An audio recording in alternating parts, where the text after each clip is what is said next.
విజయ్ భాయ్ డెఫినెట్గా గీతా ఆర్ట్స్లో మళ్ళీ గీతా గోవిందం మించే సినిమా అయితే తీద్దాం, తొందరలోనే తీద్దాం కూడా. అది ఎంత హిట్ కొట్టాలంటే మళ్ళీ నీ కెరియర్లో దాన్ని ముట్టుకోవడానికి చాలా సంవత్సరాలు పట్టాలి, అంత పెద్ద హిట్ కొడదాం. ఎందుకంటే అరవింద్ గారికి నాకు చాలా ఇష్టమైన మనిషి నువ్వు. అరవింద్ గారు రోజు అడుగుతున్నారు ఏం ఆలోచిస్తున్నావు, మన విజయ్ మనం చెయ్యాలి కదా, ఎలా చేద్దాం ఏంటి అని చెప్పి అంటున్నారు. బట్ ఈ పట్టు కొట్టేది మాత్రం చాలా గట్టి కొడదాం. అరవింద్ గారు నేను చాలా కసిగొన్నాం నీ విషయంలోని, చాలా గట్టి కొడదాం ఈ పట్టు అయితే మాత్రం. We're committing 100%. నీ లైఫ్ నీ కెరియర్లోనే బెస్ట్ ఫిల్మ్ అయితే మాత్రం గీతా ఆర్ట్స్ నుంచి నెక్స్ట్ వస్తుంది, అదైతే మాత్రం పక్కా.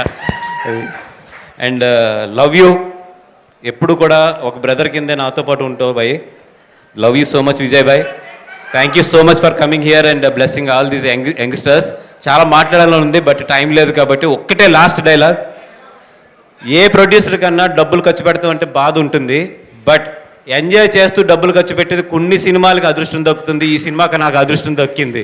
నిజంగా నా చిన్న పిల్లలు, నా ఇంట్లో పిల్లలకి ఒక బొమ్మలు కొంటే నా డబ్బులతో జేబులోంచి తీసి ఎంత ఆనందపడతానో, ఒక ఇంట్లో ఆడపిల్ల పెళ్ళికి ఖర్చు పెడితే ఎంత ఆనందపడతామో, ఈ సినిమాకి నేను ఖర్చు పెడుతుంటే అంత ఆనందపడుతున్నాను. అంతకన్నా కూడా ఈ సినిమా గురించి ఎక్కువ చెప్పలేను. Thank you so much. Super అండి. ముగ్గురిని కూడా వేదిక పైన ఉండవలసిందిగా రిక్వెస్ట్ చేస్తూ టీం అందరినీ స్టేజ్ పైకి పిలిచేద్దాం.